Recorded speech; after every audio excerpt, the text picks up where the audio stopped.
PTSD. This is what's referred to clinically as post-traumatic stress disorder. This is a condition that people who have had a trauma in their life, whether something trivial or something major, has an impact on you, on your life. And at times, it lasts with you forever. So I want to share with you today how I am dealing with my PTSD. And with the hopes that when you learn from my personal experience how I am dealing with PTSD, perhaps I can help you deal with your PTSD. Even though each one of us experiences PTSD differently because we are all different, we are all created in our own ways. God gives us strengths in different areas, and other areas we need to find extra strength to deal with what life comes towards us. But today I want to share with you how I, a rabbi of 40 years, and a human being, 61 years old, have dealt and is dealing with a very severe case of PTSD. My trauma began on April 27, 2019, when I found myself in the lobby of the synagogue that my wife and I built. That Saturday morning, a terrorist breaches our synagogue, comes into the lobby where I was standing and talking with an incredible human being, my hero, Mrs. Lori Lynn Gilbert Kay. This 19-year-old terrorist opens fire and kills Mrs. Lori Lynn Gilbert Kay right in front of my eyes. He then lifts his AR-15 and moves it in my direction. And I'm looking down the barrel of the AR-15. And he shoots 4 more rounds. But at that moment, I already turned around and ran towards the children to bring them to safety that were playing behind me. But there was that moment that after Lori was killed, that I looked at the shooter and I saw this AR-15 in his hands. It was a split frozen moment of time, which I had to make a decision. And my decision was to turn around and go grab those children and bring them to safety. From the 4 bullets that were shot at me, I lost 2 fingers, my right index finger and my left index finger that was totally mangled. But the rest of my body survived miraculously. I was able to corral the children, bring them to safety. After I brought the children to safety, I ran back up to see who else can I save. At that time already, the shooter has fled the scene, and eventually he surrendered. However, the moments that occurred when he lifted that AR-15 and I looked at him and I saw the barrel of this high-powered rifle, those moments are frozen in my mind. I live with them every single day. I live with paranoia. I live with fear. I have memories not only of the moments that had happened that keep on replaying itself, but even the scent of a striking of a match to light a candle reminds me of the gunpowder-filled lobby at the time of the shooting. The shooting was my traumatic event that remains engraved in my memory, in my mind, in a very vivid, clear image that I cannot erase. So I've gone to psychiatrists, I've gone to therapists, I've been in therapy, I'm still in therapy. But what I have learned is that PTSD is a very real condition. I also learned that PTSD is an event that happens in life. You cannot change what happened. But what we could change is how we react to it. And that has become my journey. Right after the shooting, within moments of the shooting, I made that decisive decision that the darkness that fell upon our synagogue is going to be momentarily. My job is to shed light, to push away the darkness. As both of my hands were bleeding profusely as the arteries were severed, I wrapped my hands in a prayer shawl. I grabbed a chair. I stood up on the chair where the congregants were sheltering for safety. And I declared to them that in every generation they rise up against us to annihilate us. But God protects us. And God has protected us today. Sadly, we lost Lori Kay. And my injuries does not pale towards the loss of Lori Kay. But the rest of us survived. The shooter came equipped and ready to kill every single one of us. And we all survived. May Lori Lynn Gilbert Kay's soul rest in peace. But I made that decision at that moment that I will not allow this horrific, traumatic event to paralyze me, to define me. I rather had the opportunity for it to propel me in a cloud of energy, a vision, a message to the world. Right after the shooting, I had the opportunity to transform the trauma of darkness into words of light. I rallied the world to know the name Lori Kay, to do random acts of goodness and kindness in her memory. I traveled the world to talk and to give lectures of inspiration, of surviving a mass shooting, surviving one of the worst horrors of modern history that a person could face, facing a mass shooter, and teaching them and teaching the world that we cannot change what happened, but we can change how we react to what happened. And this is what I want to share with you. PTSD is a condition that became part of me. We now coexist. It's no longer an intruder in my brain, but it's become part of me.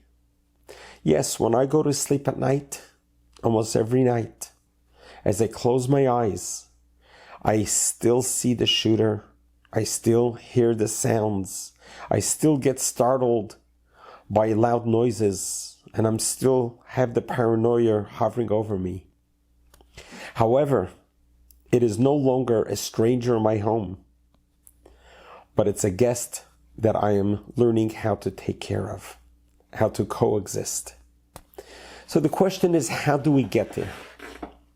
How do we get to that place that we don't allow the trauma to paralyze us, to rob us from life. And this is where I have studied the Torah, the Kabbalah. The last 40 years that I've been a rabbi and teaching Torah, inspiring others, I had a chance to begin applying to what I taught to my own personal life. Since the mass shooting, I've had other traumas in my life. It was traumas that got compounded, layers upon layers.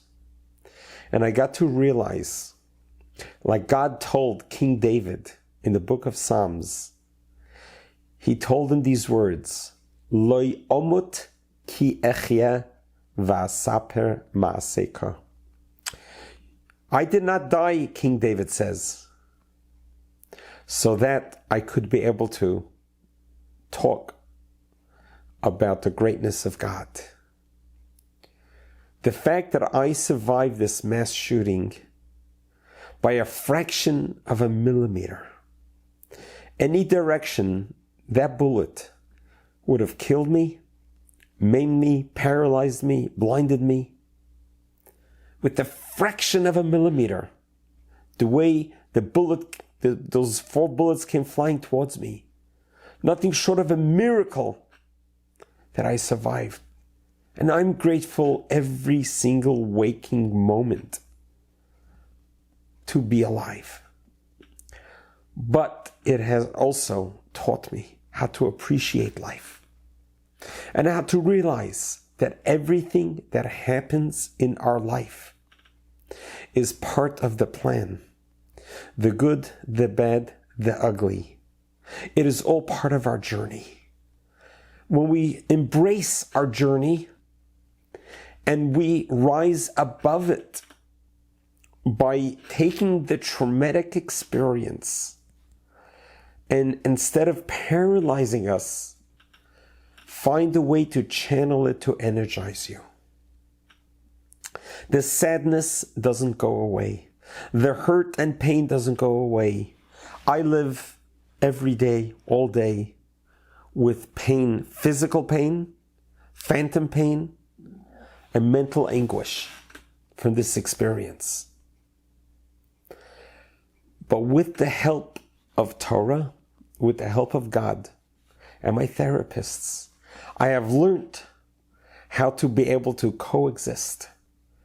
And as a matter of fact, not only coexist, but to take control of the intruding thoughts and to take control over the trauma that came to me, how I'm going to react.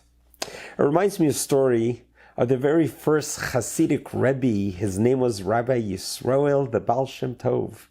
One of his disciples approached him and says, Rabbi, I have so many intruding thoughts in my mind. I cannot concentrate on prayer, on study. How do I control the thoughts, these intruding thoughts? So the rabbi said, if you want to know an answer, I'm going to send you to observe one of my disciples who lives in a village not too far away. I want you to go there and visit him, and he'll give you the answer. As a devoted disciple, he thanked his rabbi. He made his way to this village, and he reaches the home where this disciple lives. This was a very cold, dark night, and he knocks on the door, and no one answers. It's getting colder and colder, and he knocks again, a little louder. He looks through the window. He sees the disciple is studying, but he's not answering the door. And he bangs a little louder and louder. Eventually, the host, the disciple, opens the door and, oh, welcome, come on in. I'm so sorry that you were outside for so long. And puts him near the fireplace, makes him a hot cup of tea, and makes him feel so welcome and all. After a while, he asks him, so what brings you to town? He says, well, our holy master, the Rabbi Yisroel, the Baal Shem Tov, sent me to you he says, you'll have the answer to my question of how do I control my intruding thoughts? So he says, oh, I have answered you already. He says, you did? He says, yes. When you arrived and you knocked on my door, I chose not to answer. Not once, not twice, not 3, not 4, 5 times. I ignored your knocks on the door. I knew you were there. I knew you were knocking. But I am the owner of my home. And I decide who I open up the door to or who I don't. And he says, the reason I didn't answer you was because I wanted you to learn that lesson. You are the master of your home. You control the door who comes into your home or not. No matter how much banging they do, you could choose to let him in or not. And this was the answer that the disciple needed to hear. That we are all masters of our home. Our mind is our abode, our home.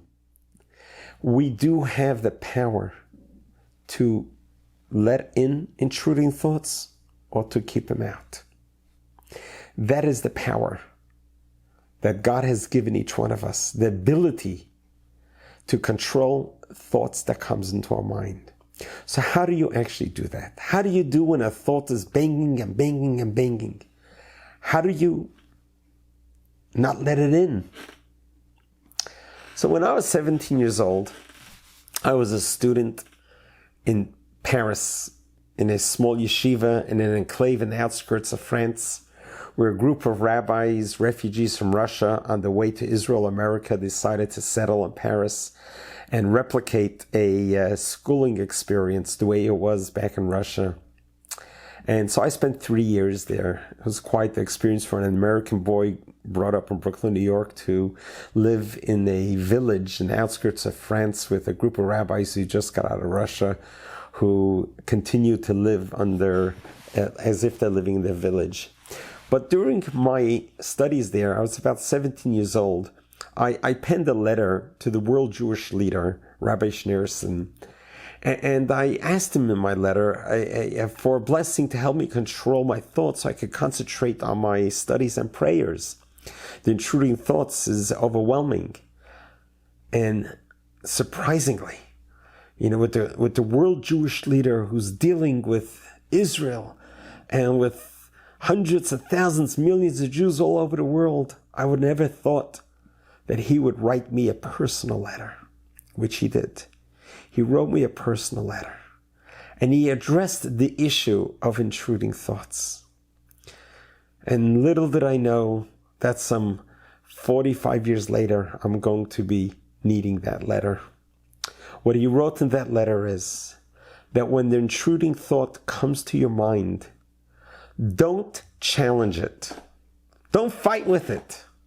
Don't debate with it. But discard it. Totally discard the intruding thought. And switch in your mind to think of something else. To think of something more positive. Something that is already living in your mind. And the Rebbe suggested to me that I should study words of the Bible, of the Torah, by heart, so it's readily available, or prayers, to study them by heart. So as soon as an intruding thought comes to your mind, just switch your mind into the positive thoughts that you already have stored in your mind. We know we could do it because we have done it. When we go to our dentist and they're having root canal, we don't want to listen to the noises or dealing with what we're dealing with. We are able to think of positive imagery. You think of your favorite vacation, your grandchildren, your spouse, your children. You just switch your mind into somewhere else. And that is the power of our mind. God has given us 3 gifts: thought, speech, and action.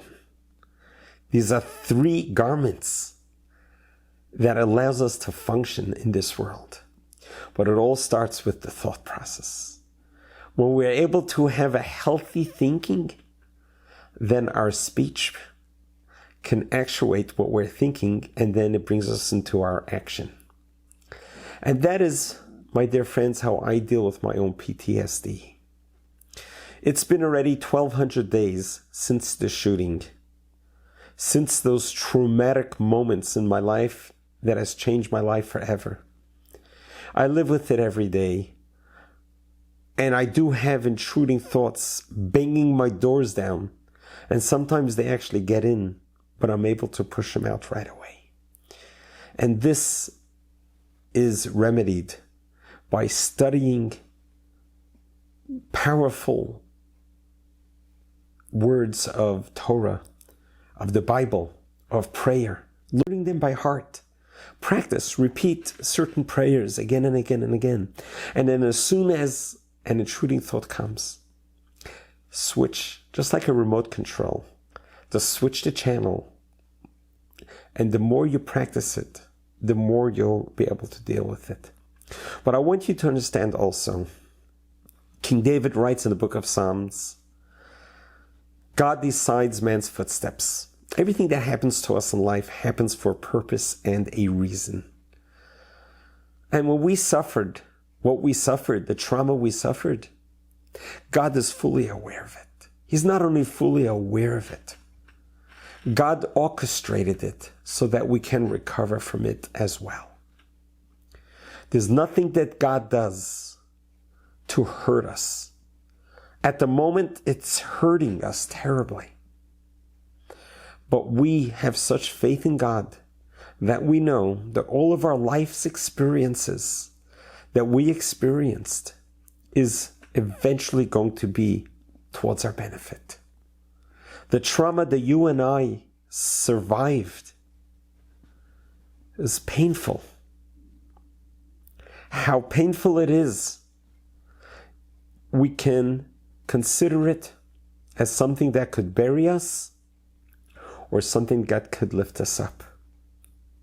And I want to conclude with a beautiful parable, an anecdote that I've thought about a lot. And it's about a donkey who fell into a dry well. The villagers looked down the well. It was so deep that there's no way the donkey is going to be able to climb out of the well. The villagers decided, why should this poor donkey suffer? He'll never make it out. They summoned all the villagers together, and each one took a bucket of sand and said, let's end his life sooner so he shouldn't suffer any longer. And they started to throw buckets of sand onto this donkey. As the buckets come down this long journey from top of the well to the bottom, the donkey realized what's happening. And he had a choice to make. Am I going to allow these buckets of sand to bury me and die? Or, when the bucket comes hurtling down on me, I'm going to shake my head and body off and make sure that the dirt goes below me. And that was the decision that he made. He didn't allow any of the dirt to bury him, but rather, as the dirt kept on being hurled at him, it became his foundation. He built a platform of dirt. The more dirt that came at him, the higher he got. Eventually he got so high that he was able to be rescued. And I think of this anecdote, and I think about that, how true it is in life. The trauma that gets thrown at us, as painful as it is, let's not give it its negative energy to cause us more trauma. But let's find a way to turn it into a foundation, into a platform to rise us up higher. It is easily said than done, but it's a work in progress for myself, and it will be a work in progress for you. As long as you look ahead and you occupy your mind with positive thoughts and positive actions, God will be there to help us through these dark times. As the Rebbe wrote to me, if a little bit of light pushes away a lot of darkness, how much more a lot of light. So let's keep on bringing light into our minds, into our hearts. And God will lighten our burdens and let us see the great light for better and greater times for all. God bless you. God loves you.